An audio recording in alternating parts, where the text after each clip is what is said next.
This is United Network News with Sunny Galt, Calen Gipp, Kimberly Gogan, and our field messengers from around the world. Here's today's real news. It's Monday, March 9th, 2026, and here are today's stories.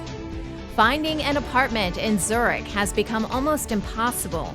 With vacancies nearly non-existent and rents soaring, people are facing a stressful, high-stakes hunt just to secure a place to live.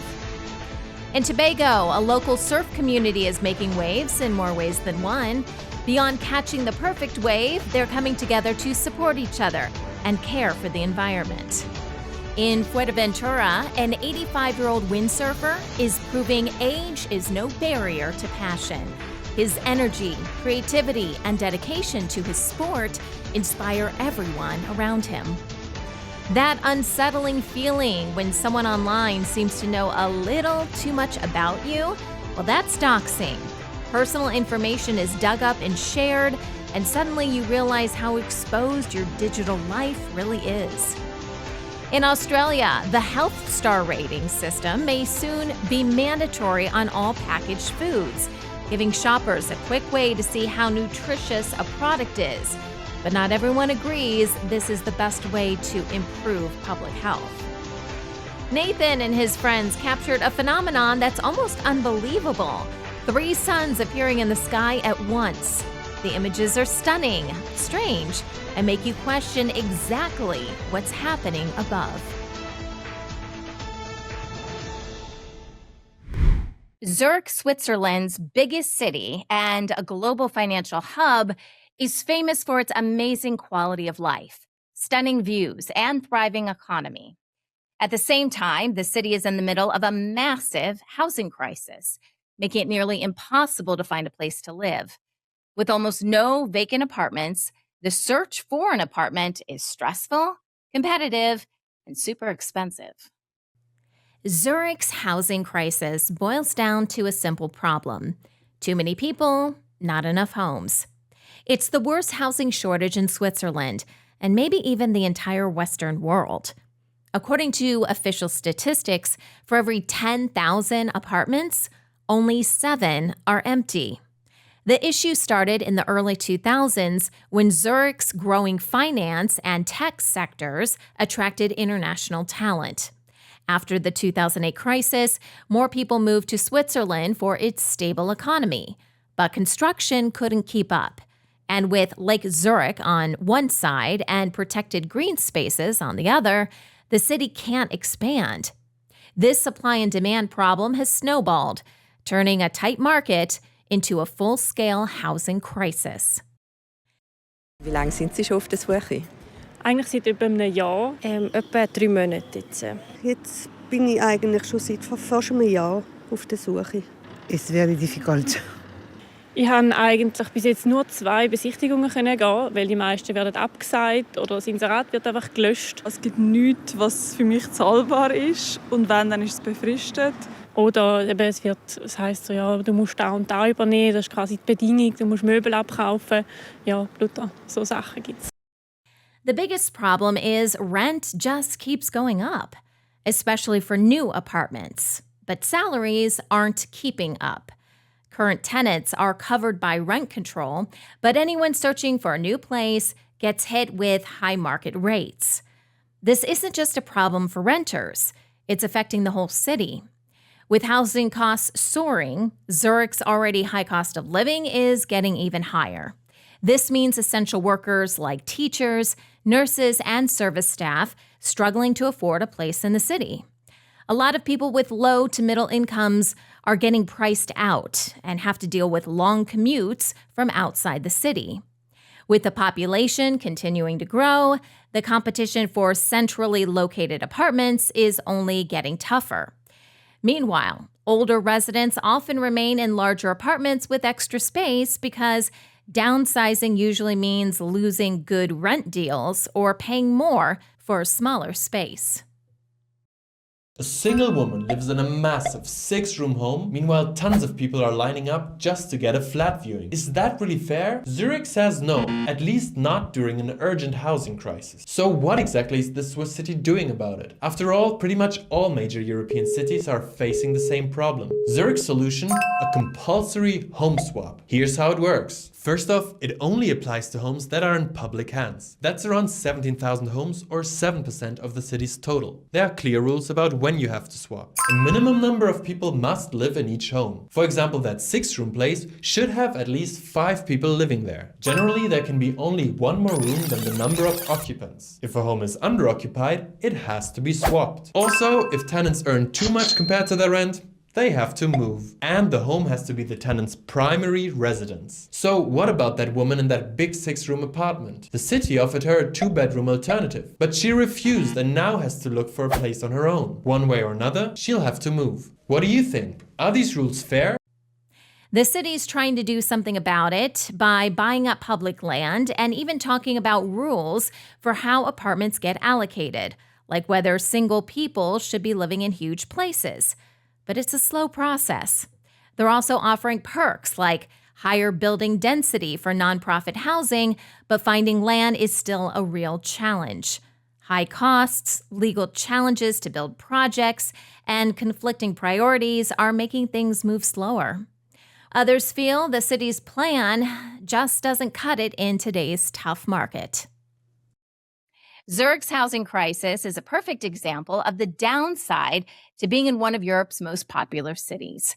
The economy is booming, space is tight, and tenant protections are strict. It works well for some, but a lot of people are still struggling. Solving this will require a mix of approaches, all while maintaining what makes Zurich so special. UNN Field Messenger Sophia reports on a special community in Tobago, where people come together to surf, support each other, and care for both their neighbours and the surrounding environment. Sophia here, Field Messenger for United Network News from Tobago in Trinidad and Tobago. At Mount Irvine Beach in Tobago, on the Caribbean coast, a special community gathers where ocean, culture, and identity meet. This is the heart of Tobago's surfing scene, a place where generations connect through waves. Here, age doesn't matter. Children, teenagers, adults, and elders share the same shoreline. People know each other. They support each other. Many describe this community not just as a group of surfers, but as a family.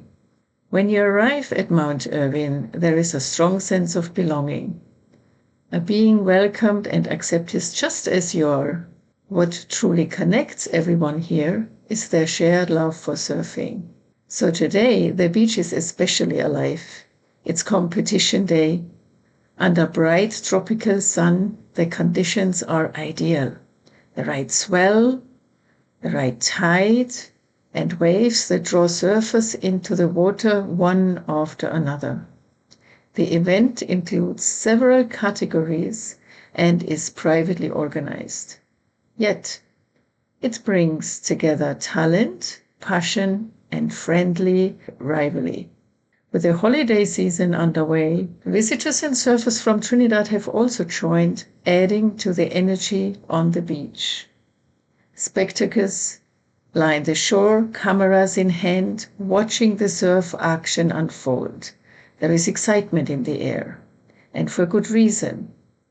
Mount Irvine is widely considered the premier surf spot in Tobago, offering reef breaks and powerful, fast-forming waves when the swell is right.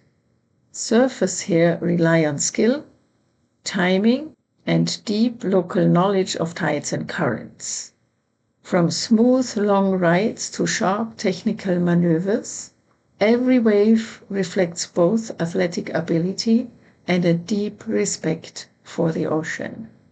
But today is about more than sport.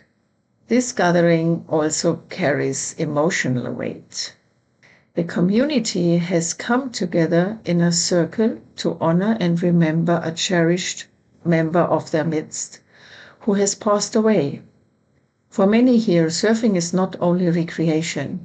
It is also about creating memories of good times, connection, and final tribute. Out in the water, each wave written today carries a sense of respect, gratitude, and remembrance, and at the same time, this get-together in a circle serves yet another purpose, a peaceful protest over Rocky Point. Thank you to my friend Blair, who provided the drone shots for this report. I hope you enjoyed this report and stay tuned about the Rocky Point peaceful protest in my next one. This is Sophia for UNN. Signing off. UNN Field Messenger Emma shares a story from Fuerteventura about an inspiring 85-year-old windsurfer who's active. Creative life motivates others and shows that age is no barrier to passion. Hi, this is Emma, field messenger for UNN, reporting from my favorite beach on Fuerteventura in Spain. This report is about a very inspiring person I call the senior surfer. I very often meet him at the Popcorn Beach, where I swim. When I told him that I call him the senior surfer, he replied that he's beyond that. His daughter, who lives in Barcelona, told a friend that he's 85 years old. He is from Italy, he lives in Spain, and he speaks English like a man from London. He told me that he learned English through a cassette tape course many years ago. One of his passions is windsurfing. He follows the weather report carefully and checks the wind, the waves, and the tides. He does like the low wind, just enough to get the surfboard going. He told me that he doesn't like to get wet. He prefers to get on the surfboard on the beach, surf across the bay, have a rest and drink something on a beach cafe, and then return back to the Popcorn Beach. This is where he has his surfboard stored in the backyard of a friend. The Popcorn Beach is close to where he lives, and he bikes down dressed in his 2 wetsuits. He likes to stay warm and dry. He has a very good technique to get all the way into the beach, especially when the tide is high. He's very patient and he waits for the right wave to take him all the way to the beach. He's very strong and carries the surf sail through the sunbathing tourists. He has a special technique to get the surfboard back and forth to the beach. He carries the board on his back. He's the kind of person that knows everybody and everybody knows him. The senior surfer is an artist, and besides surfing he loves to paint pictures and sing and dance. He has his own YouTube channel where he dresses up and sings mostly Italian songs known from theatrical pieces. He goes to the gym and records an opera while he's working out. Very creative. I asked if I could interview him and he said yes, of course. But right after I asked him for the interview, he had an accident on his bike and he broke his hip. He is doing very well, and I'm sure that it will grow fast here in the sun. I have seen him walking in the water on the beach, and he talked about changing the location of his surfboard to a place where he has better access to the water when it's low tide as well as high tide. Windsurfing is a big part of his life, and I think it will be as long as he can handle it. This report is confirmation that you are never too old to do something you are passionate about. Hope you get inspired by this report. Thank you for watching and see you next time. Amino acids play a vital role in maintaining your overall health and well-being. Not enough amino acids and protein daily can result in brain fog, hormone imbalances, digestive issues, cognitive function, lack of energy, lower immunity, decreased muscle strength, and much more. That's why we created our amino acid complex, packed with 21 free-form, easily digestible aminos that skip the breakdown and go straight to work energizing your mind and body. Used by athletes, vegans, and high performers. New Earth's amino acid complex helps your mind and body recover, rebuild, and renew daily. Subscribe now and optimize your life. Hello, I'm Susan from Sweden. Mwanda Michael from Eastern Uganda, Africa. Hi, I'm Tim from Vancouver, Canada. I'm Titeshwar Togao from Manipur State, India. I'm Gumba Obasi from Southeast Nigeria. Arnaito Chakrini from Western Uganda, Mbarara. At United Network News, you are the news. My name's Christina, field messenger, report first one in the hurricane down here in Southern California from Mexico. Real people reporting real stories from all around the world. At UNN, our field messengers are changing the face of news. This is Jason from United Network News. We're going to be doing some aircrete building with new technologies that allow us to live in comfort and also off the grid. Take the next step in changing the way the world gets the news. Become a UNN field messenger today. I am Michelle from South Africa, and we are the United Network News. I am United Network News. I'm United Network News. If it is going to be, then it's up to me. If it's going to be, it's up to me. Si va a ser así, depende de mí. It's up to me. It's up to me. It's up to me. It's up to all of us. We're UNN. You know that weird feeling you get when someone online seems to know a little too much about you? That's doxing. When people dig up your private info and share it for everyone to see. It makes you want to go back and delete half the things you've even posted because suddenly you realize how much of yourself is just sitting out there. Doxing is when someone shares your private info online, like your address, phone number, or work, to embarrass or scare you. Sometimes it goes as far as swatting, which is when they call in a fake emergency and get the police sent to your house. Doxers are just really good at piecing together the breadcrumbs you've left behind on social media, old forum posts, public records, or data that leaked from some breaches years ago. They'll match up usernames, check domain registrations, dig through archived pages, whatever it takes. Sure, maybe each little piece was technically public information, but you never intended for it all to be compiled into one package and handed to people who want to hurt you. And once it's out there, it spreads like wildfire. The damage can be pretty severe. Identity theft, nonstop harassment, losing job prospects, getting threats, and even having random people show up at your door.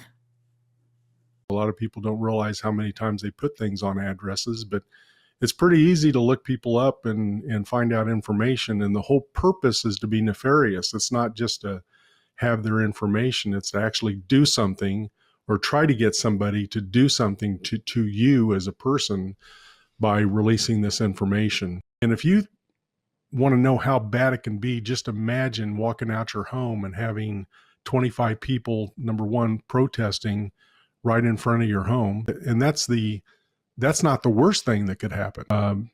The truly nefarious acts is when, they start designing a plan to try to take you out or do damage to you or damage your cars or key your cars or make sure your cars are flat. All those kinds of things can occur and have occurred in these doxing situations.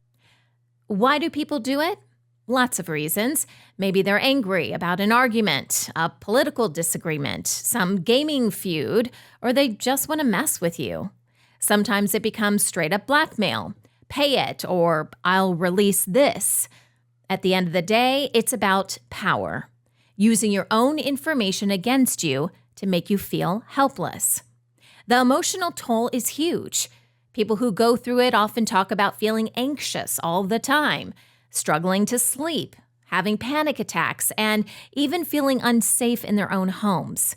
It can wreck careers, relationships, and family life, and bouncing back from that kind of reputational damage isn't easy.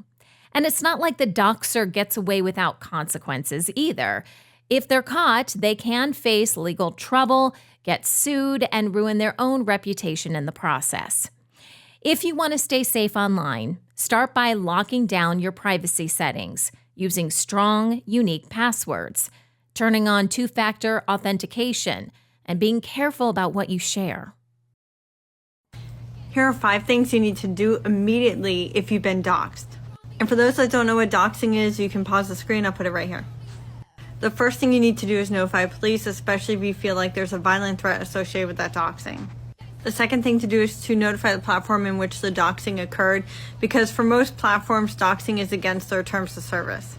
The third thing to do is to change your passwords on everything that's really important, like bank accounts, email addresses, and to use two-factor authentication on those. The fourth thing to do is to make sure your social media and that of your immediate family members, especially if you live with them, is set to private. And the final thing is to call your bank, call your credit cards, those types of things to make sure those are going to be secure as well, just in case, and depending on the doxing. According to the Pew Research Center, about 41% of Americans have experienced online harassment, and somewhere between 2 to 5% have had their personal information maliciously exposed. While there isn't one specific U.S. federal law that makes doxing illegal, it crosses the line into illegality when it leads to harassment, stalking, identity theft, or threats. In Canada and many parts of Europe, doxing can also fall under privacy and anti-harassment laws, particularly if someone gets hurt because of it. Victims can also take legal action and sue for things like emotional distress or invasion of privacy. Doxing isn't just some internet drama or prank. It can really impact people in ways that hurt, emotionally, financially, even physically. The internet never forgets, but if you're smart about what you post, you'll be a lot harder to target.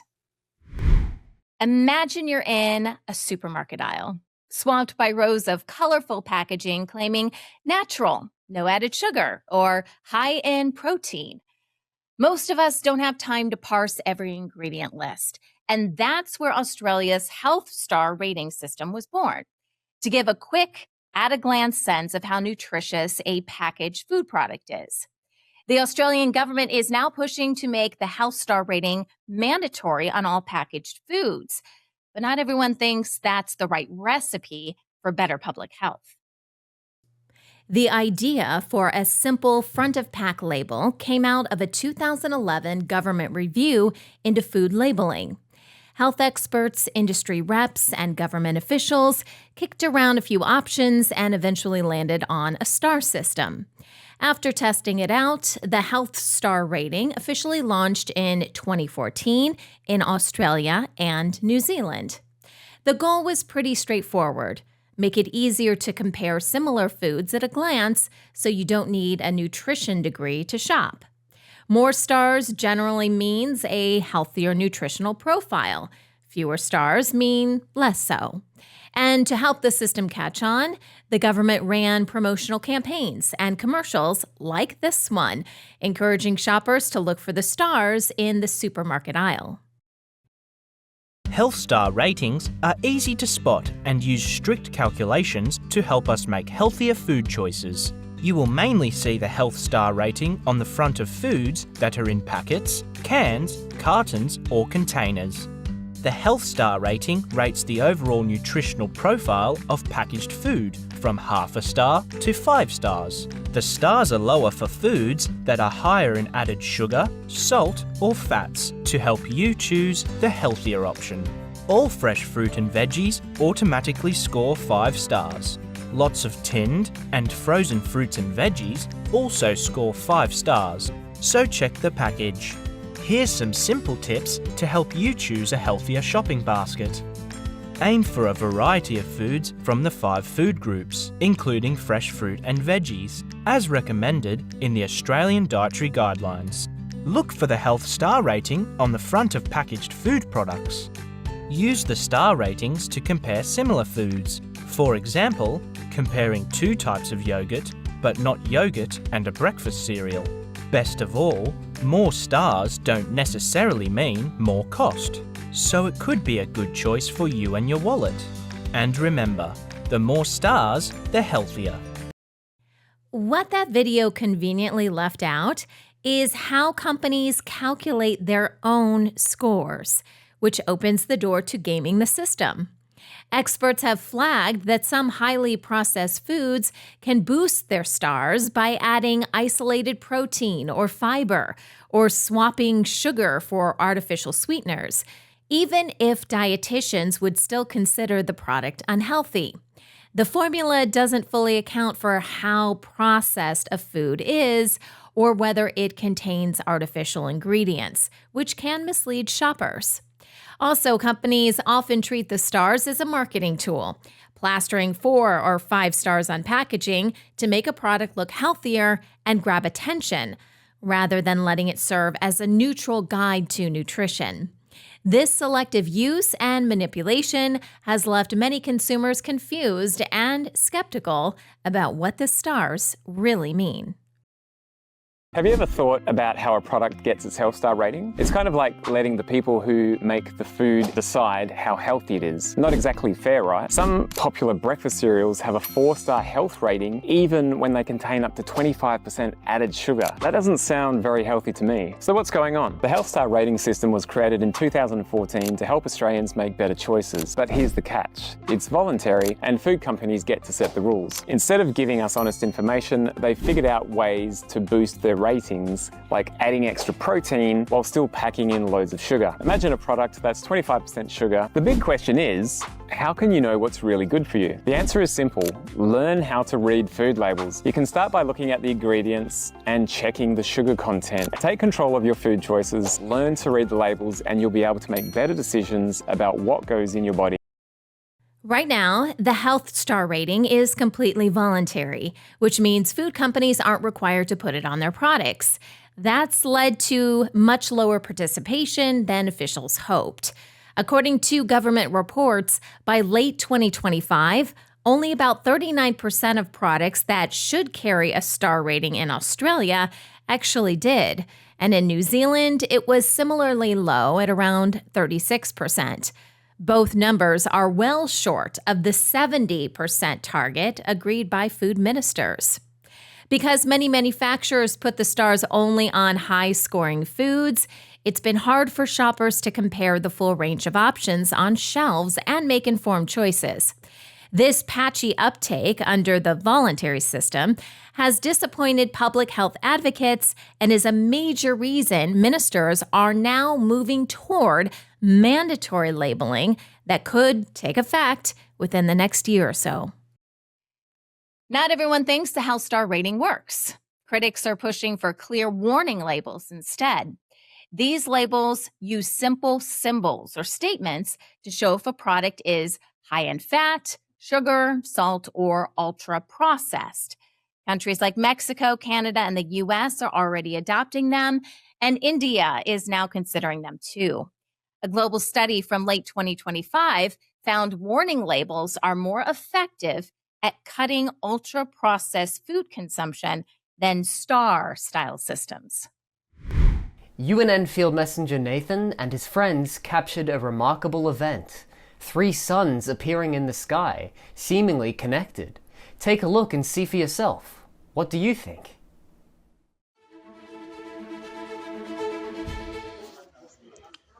Hello viewers, my name is Nathan Nenpen Wadak, Field Messenger UNN, reporting from Jos Plateau State, Nigeria. I want to report that on the 3rd day of February 2026, at around 9:30 a.m., the sky in Jos featured a rare occurrence with 5 rainbows and a couple of suns added to our usual sun. Notice in the footage supplied, the small suns flanking the main sun and a large rainbow connecting them. Thanks for watching. UNN is changing the face of news. Join us for our weekly Field Messenger meetings and learn how you can make a difference. Visit unitednetwork.earth for more information. Thanks for watching.